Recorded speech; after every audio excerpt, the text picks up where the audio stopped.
मा जायगा बियो? आं मिथियानोबा।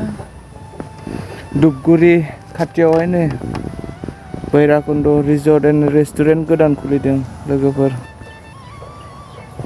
नै मालिकआ जोंना आंखौसो बुंहोबाय मालिकआबो, गाव जेबो बुङा। मोनायावबो मोजां नुगोन लाइट साइटजोंहाय।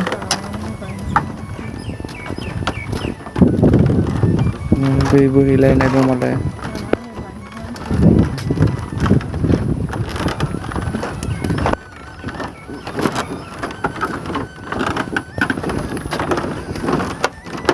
भैराकुन्द थांनाय लामायाव खासिबारि एसे बारनानै बे माबा रिजर्टआ, नै बिथिं दङ रिजर्टआ हनै।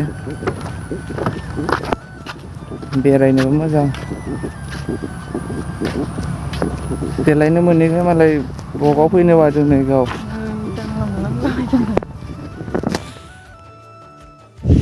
आं थांनोनो बाबाय आं। न'आव थांनो बाबायनो थालांसैनो।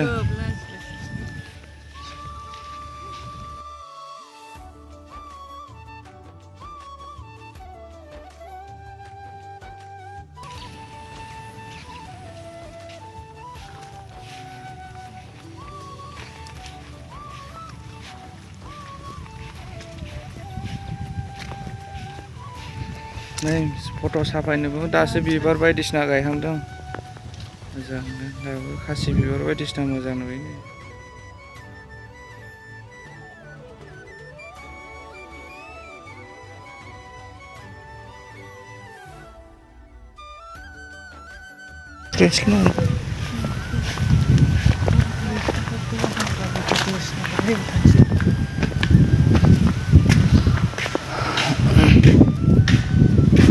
काउन्टारा ओइथिं थाबाय हनै।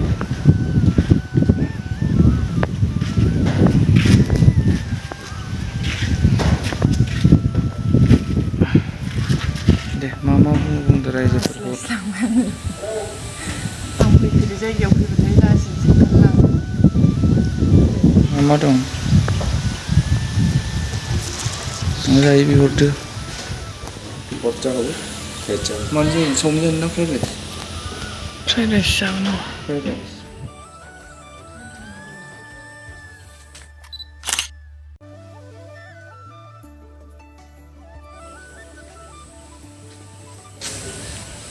मालाय फट'बो साफाय जालायदों।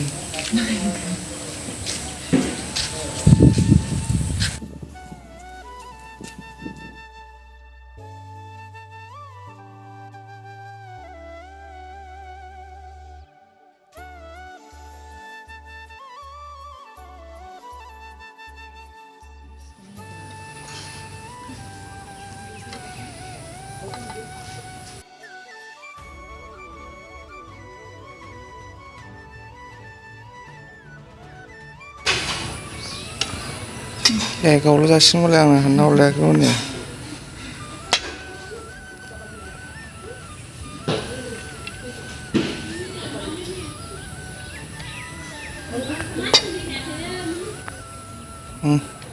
उदै सलायलांबाय आंहा। खदै गलायबाय ना मालाय, जानायलाय गोथाव नंगौना ना?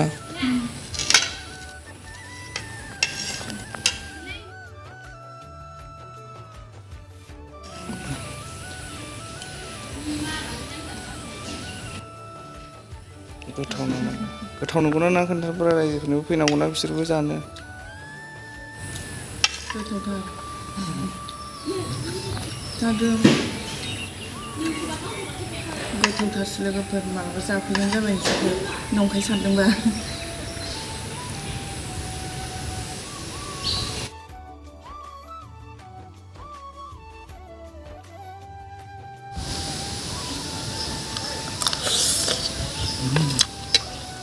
खिथाद' गोथाव नंगौना नङा? बरियासो, नै संख्रिसो बियो। मा दंथाय? संख्रि, सस, चिलि सस,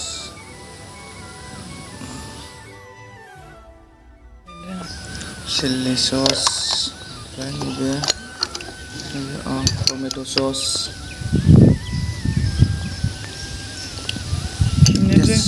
टेस्ट खालामनाय फै लोगोफोर, एकदमबारे गोथावसो फ्राइड राइस।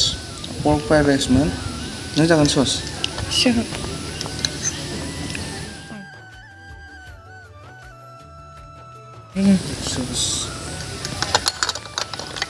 जाबाय सिलि जागोन एसे सिलि जाबायलै बानायहांबाय थादों बिबारफोर खमथार नै एसे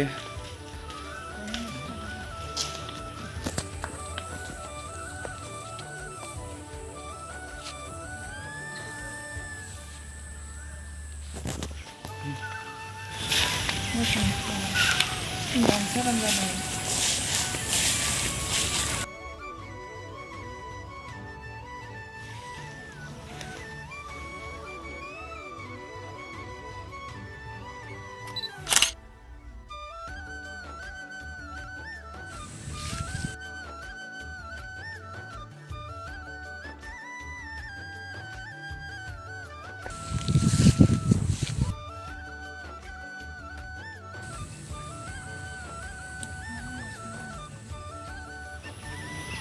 हाग्राबारियाव सफैबाय नै लोगोफोर मा जायगायाव लाबोखोथाय आंबो मिथिला लाबोग्रायासो मिथिगौ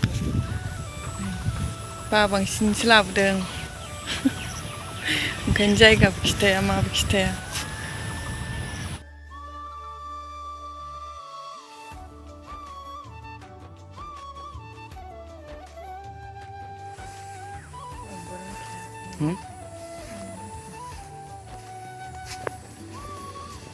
जाखांबाय मालाय ओंखारलांबाय नै रायलायासैबो नोंसोरजोंहाय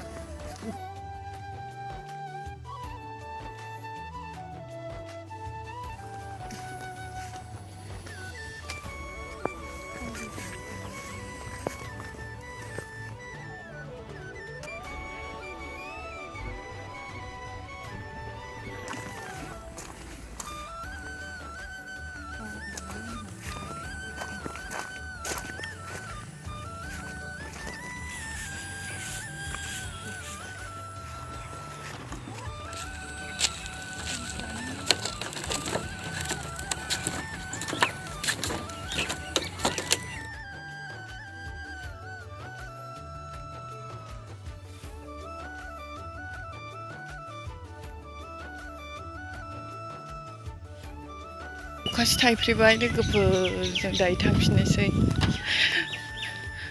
दंफाङाव हमनानै हांगारसो नांजोब्बाय आखेन दै स्राय स्राय बोहैलायनायनि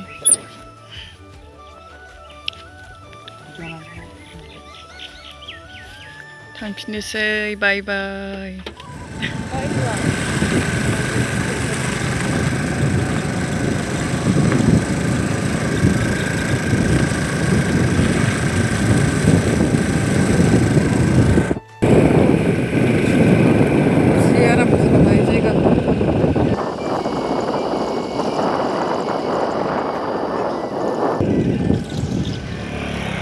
जि मोजां नुखादों नै फट' लानो लुगैबाय ओंखायनो ओंखारथ'बाय